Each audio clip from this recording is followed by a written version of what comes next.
Be honest. Who gave up on Georgia? Who shut the game off?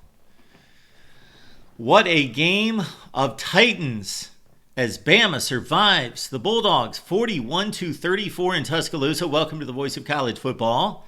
Best in discussion, debate, and analysis. And these have been the two best, not in discussion, debate, and analysis, but the two best in college football for quite some time. Really since Alabama, Nick Saban, 2008-2009.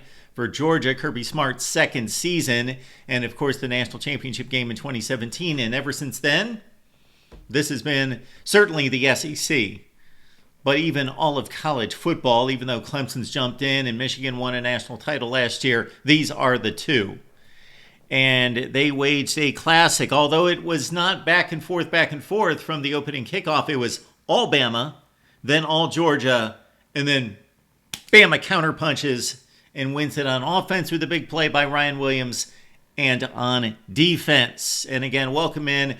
Please hit the like button and subscribe. Our instant analysis. The reason you subscribe is you hit the bell for the notification to know when we go live, which is all the time, every day, constantly talking college football with you. All right, let's try to summarize this thing, give it some perspective, because this is one of those games that I walk away from and I think, okay, we have a lot to go from here, a lot to go by going forward. However, can I really distinguish these two teams? Can I really go forward and say, okay, making an evaluation of who is the better team? I don't know who the better team is. I picked Bama to win, but I certainly had Falcons-Patriots rolling around in my mind even before Georgia started the comeback. At 28-0, I was still thinking Patriots-Falcons. And Bama almost made the same mistake that the Atlanta Falcons made that Super Bowl that they blew the big lead. They did not run down the play clock. You can still be aggressive in your play calling. You still can stay aggressive, and you should until it's mathematically basically impossible for the other team to come back, and then you shut it down and you play it safe and you don't risk turning the ball over. But before that, you stay with your game plan, but run down the clock. That only makes sense. Run down the play clock, because that runs down the clock. That made no sense. But Bama was perfect from the beginning. They were perfect. Physically perfect. Execution remarkable. The jam justice combination out of the backfield. But most of it would be attributed to Jalen Milroe. What a progression. What a difference in development in one calendar year since this time last season. Run, pass, throwing to perfection, throwing on time, throwing in tight windows. One of those touchdown passes, he hit the back on the wheel route outside the backfield. Was beautiful.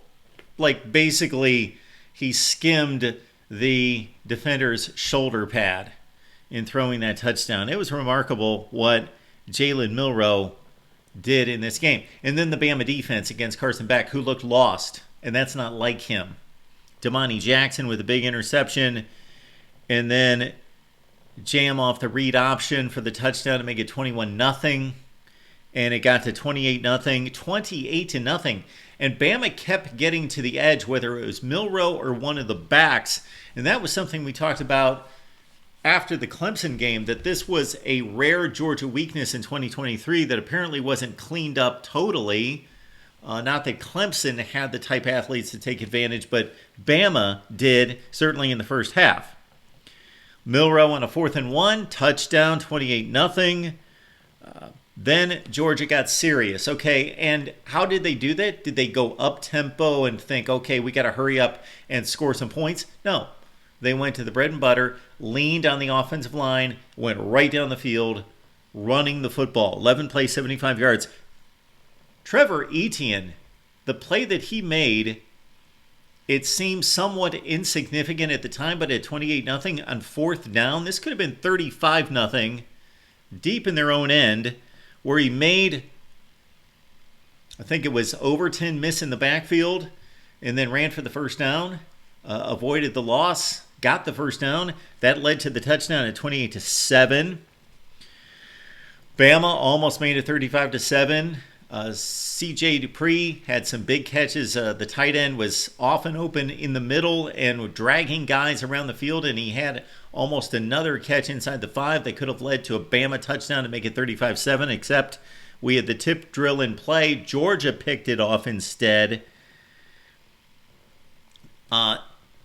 Georgia takes over inside their 5. Deontay Lawson almost had a pick 6 on the next play. That's when we had the intentional grounding in the end zone when Bama came with the all-out blitz. Carson Beck threw it away, and it was 30-7.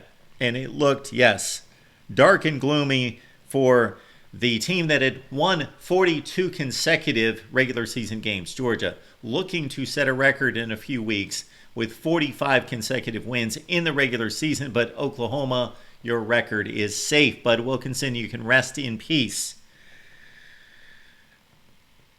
There was that Ryan Williams play thrown to the middle of the field, and he's one of these guys. I do not in any way want to dismiss his acumen for the game, his intelligence, his awareness, those sorts of things. But at this point, he almost seems like such a savant as an athlete that he doesn't know what he's doing all the time.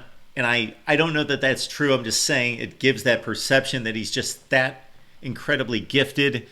They had that throw to the middle of the field that he tipped up in the air and he spun around, and then he tipped it with one hand and then brought it in.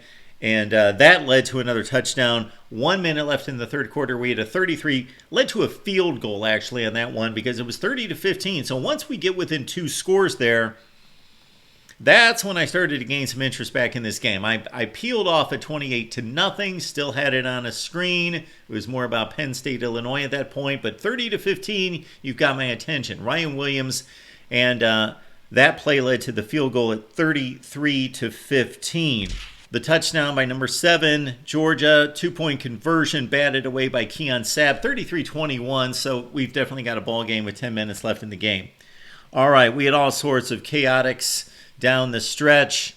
Milroe on a 3rd and 7 converts to Cole Adams with 9 minutes left. We had a Georgia situation at the goal line where their center, Jarrett Wilson, was knocked out of the game with about 6 or 7 minutes left. Their backup, Ratledge, already out, so they had to go to the 3rd-string center on a key play down near the goal line. Drew Bobo. Dylan Bell scored the touchdown. And remember that name, of course. Tim Keenan also had to leave the field for Alabama. Don't know what the result of that possible injury situation was there. The momentum swing was remarkable. And this is what happens. Do you believe in momentum? Well, I believe in it, but also it can change on a dime as well.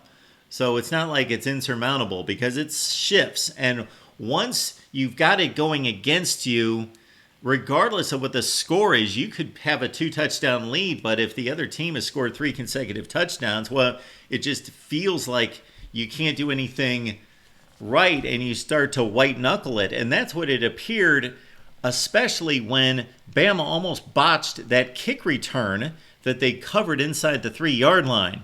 Because you had Williams, you had Adams, they looked at each other, neither one of them wanted the football. They let the ball hit. They had 2 kick returners, and they still let the ball hit the grass and just had to cover it.